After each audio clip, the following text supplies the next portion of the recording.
Today on Mad Goblin Kitbashes, we're going to finish this colossal T-rex project. In part 1, which you can find right up here, we completed the fundamental modeling all the way up to a primed finish. And with all that out of the way, we're going to move on to paint and do all the finishing touches. First thing we're going to do is give the entire body a dark purple base coat.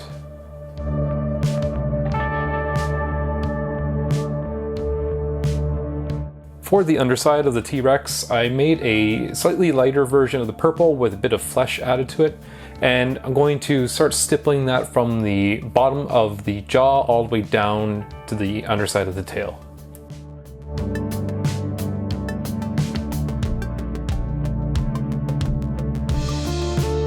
This is the first pass of flesh wash, but we're going to keep coming back and adding more washes to it. I'm just coming back with the lighter purple and I'm just stippling the really high points on the model.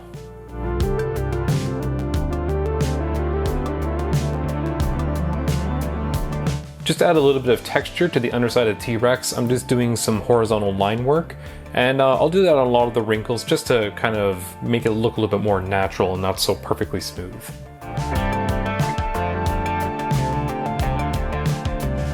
Coming back with another pass of washes. This time we're going to use a little bit more of a red wash, and we're going to also mix in some blue washes as well. Kind of really get those fleshy tones in there.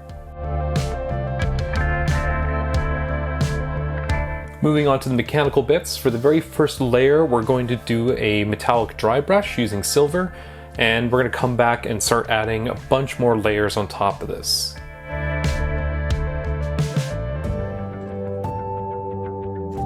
So this is a special technique to make scratched metal. So what we're going to do here is hit the entire metallic surface with hairspray.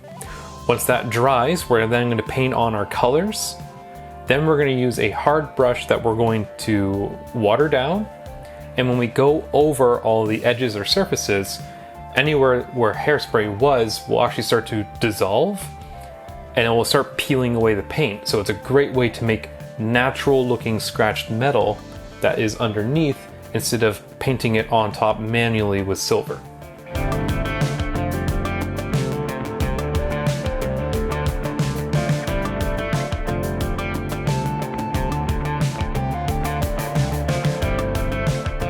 We're going to perform the same technique to the jaw as well. Again, hit it with some hairspray and we're going to let it dry, and then we're going to put our base coat on top of that.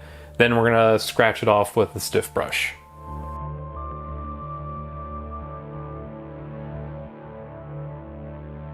While the jaw is drying, I'm going to go back to the leg and I'm going to start doing some edge highlights with some pure silver. That way it kind of makes it look like a little bit more like metal panels and kind of makes it pop a little bit more.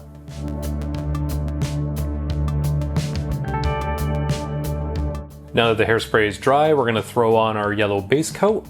We're then going to start scratching it off afterward, and then we're going to come back with pure silver and start touching up some of those edges and refine the teeth just to make them look a little bit sharper looking.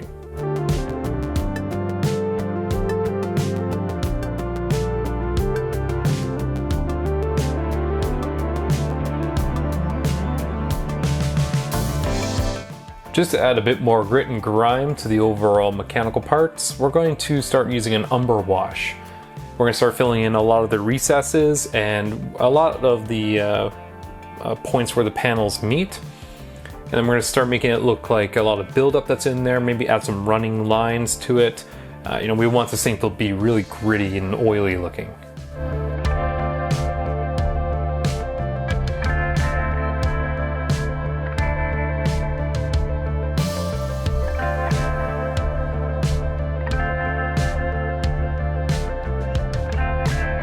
We're going to start adding rust to this. So we have a mixture of flesh and orange paint. We're going to mix the two together so it's a little bit duller, and then we're going to heavily water it down. And we're going to start painting it into where all the metal contacts, so anywhere where there's bolts or metal plates overlapping, any joints, anything like that, we're going to start building up rust in there.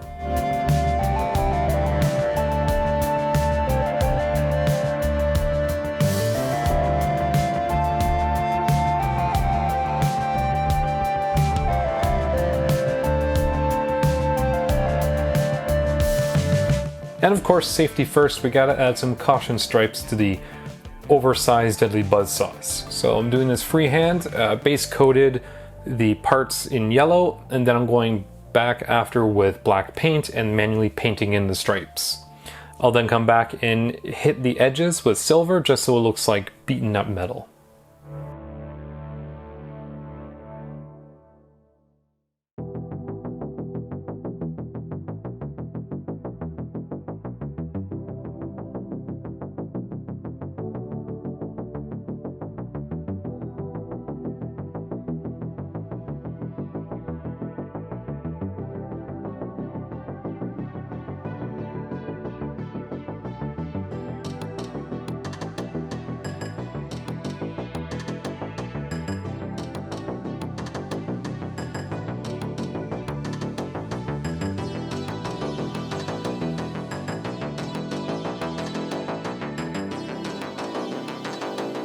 For the belts and for the joints, I'm going to paint them black, and then I'm going to hit them with a gray dry brush.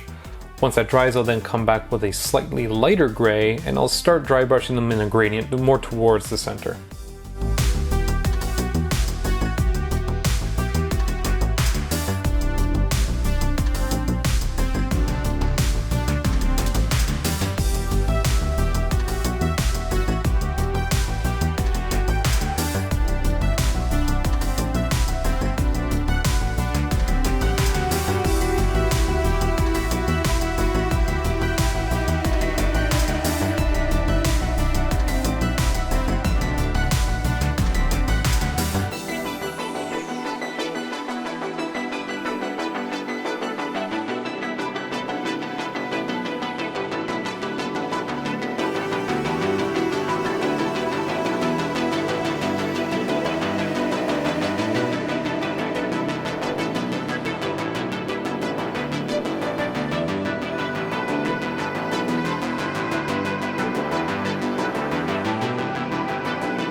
Doing teeth and claws will test your patience because it requires multiple layers to do.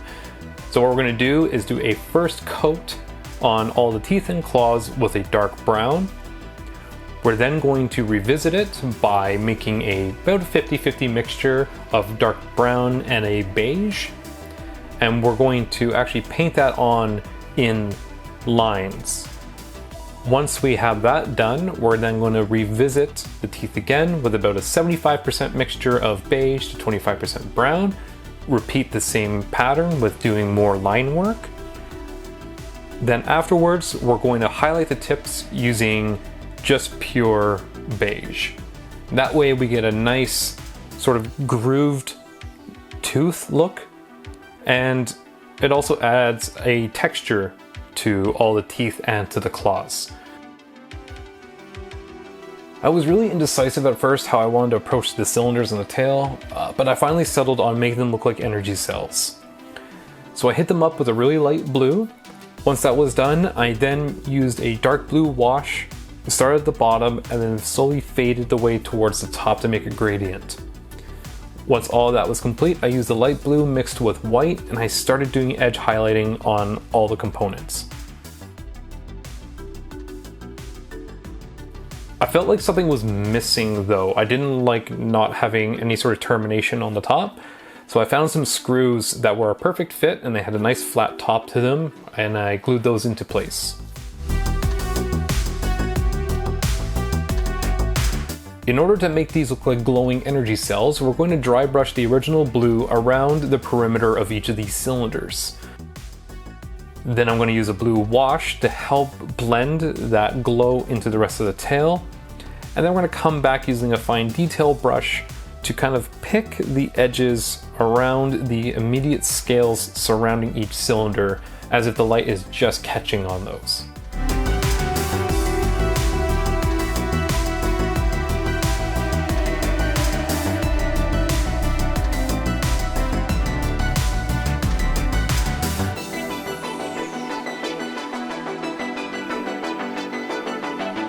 To paint his teeny little eye, we're going to base coat it yellow.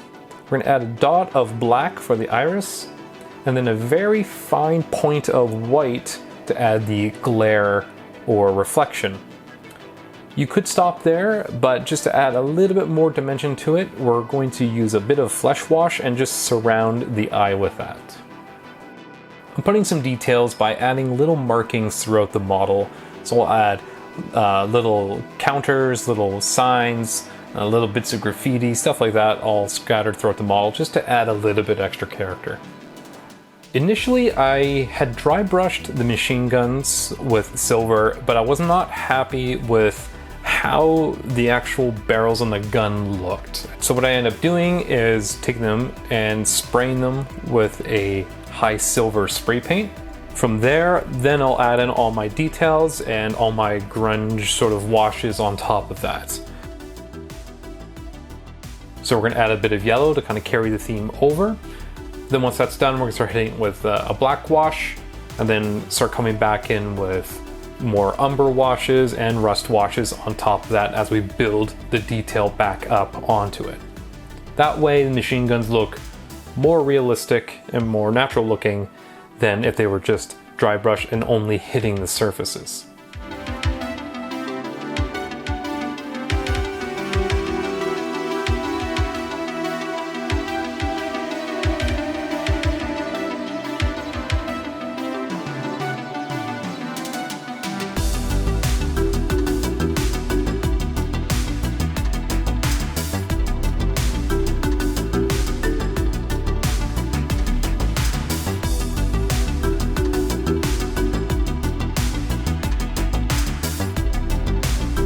Once we have both guns complete, we can then snap them into the mounts onto the T-Rex's back. This is where it all comes together. This is the moment. So we have our guns finally attached. Now we're going to glue on the ammo belts to the side of the carriage.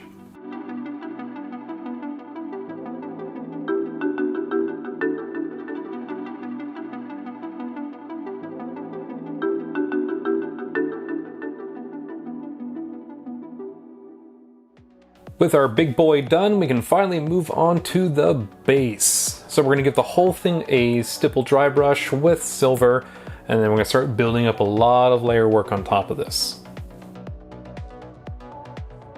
We want the drainage pipe to stand out differently as a metal compared to the metals that are on the base itself. So we're gonna start building up a lot of washes on there. We're gonna use a lot of fleshy tones, a lot of browns, a lot of greens, some blues. We want to build up all those layers on there so over time it will still have the metallic look to it, but tonally it will be very different than the metals that are used on the base.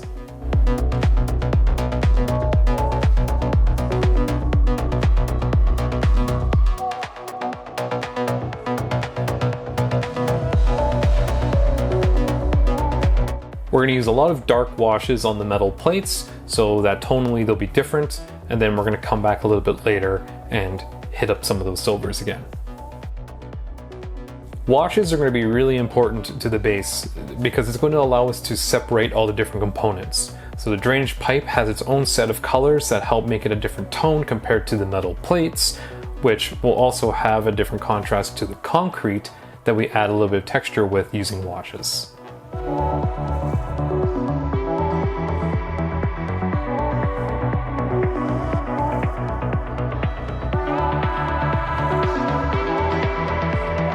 For the removable battery hatch, I wanted to add some caution lines, but unlike the cool kids, I'm not going to mask this off and airbrush it. I'm going to freehand all this. So at first, we're going to do about 2 base coats of yellow lines. Once that is complete, we can then start filling in the in-betweens with black. If there's any touch-up work we need to do, we'll then revisit the yellow, and the same thing with the black as well. Once that's complete, I'm then going to use a screwdriver to clean out the lines that we had in there originally. After that, we're going to scruff up the surface with a stiff bristle brush, and we're going to touch up a lot of the areas with the silver paint along a lot of the edges so we have a really damaged, scratched metal look.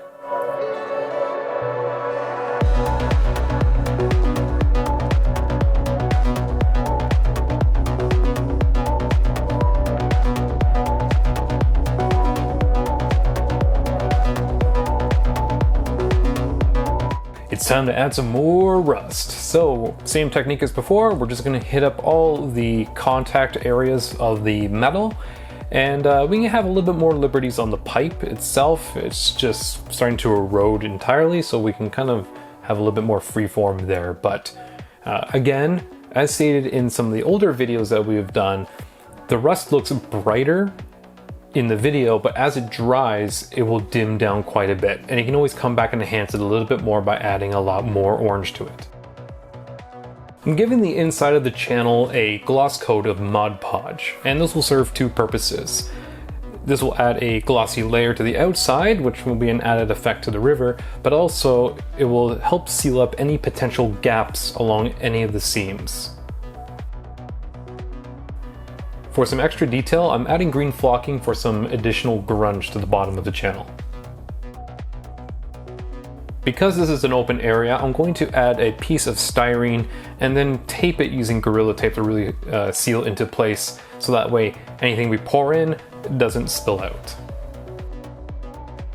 To make our toxic waste, we're going to use about 6 drops of a scorpion green paint, really bright green, and we're going to mix that up into our 2-part resin.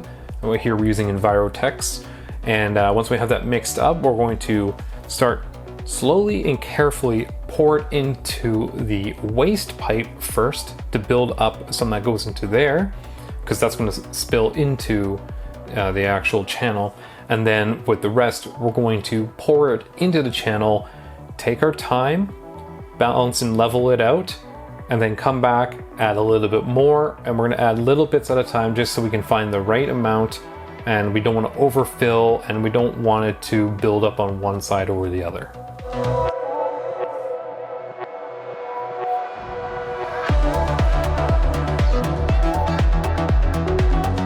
To have waste pouring out of the pipe, this is where it gets a little tricky. So we're gonna use Green Stuff World's UV resin, which allows us to cure it almost instantaneously once we hit it with a UV light.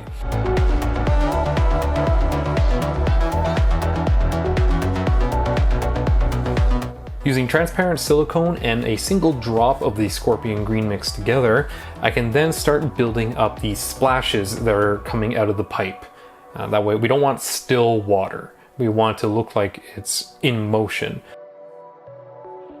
Now that our resin has fully cured, I'm hitting it up with a Dremel to kind of grind back a lot of the surface on the outside, because we wanted to kind of match the curvature of the base.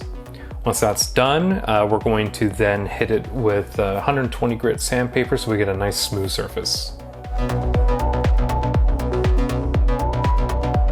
I used some spot putty to fill in any of the little extra areas I had to sand away from the resin. So as that's drying, I decided to add in a little bit extra detail to the base, including this danger sign on the waste pipe.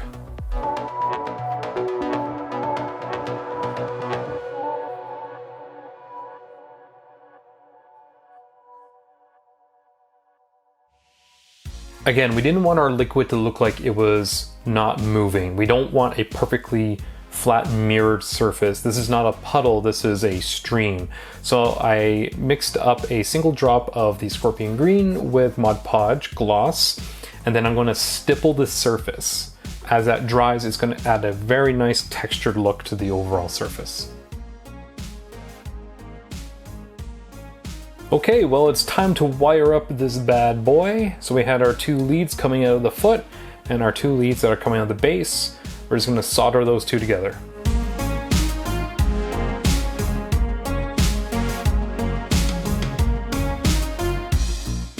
Alright, our wiring's all done, it's all neatly tucked away. We're going to put a little bit of epoxy onto the support peg and onto the other foot as we attach it to the base.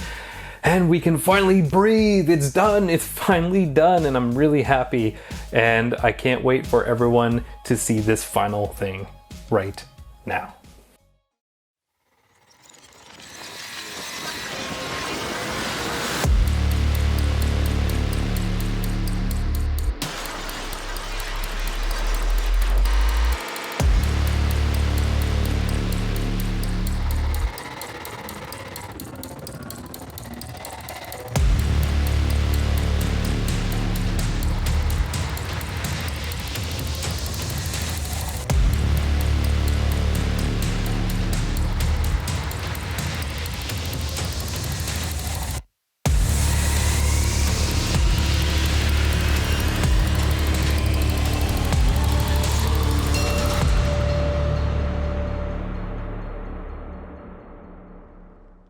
Hey, thanks for watching. If you enjoyed this video, we post new ones every other Friday, so be sure to subscribe so you don't miss out. You can find us on social media, the links are below, and don't forget to watch our other videos for more Mad Goblin content.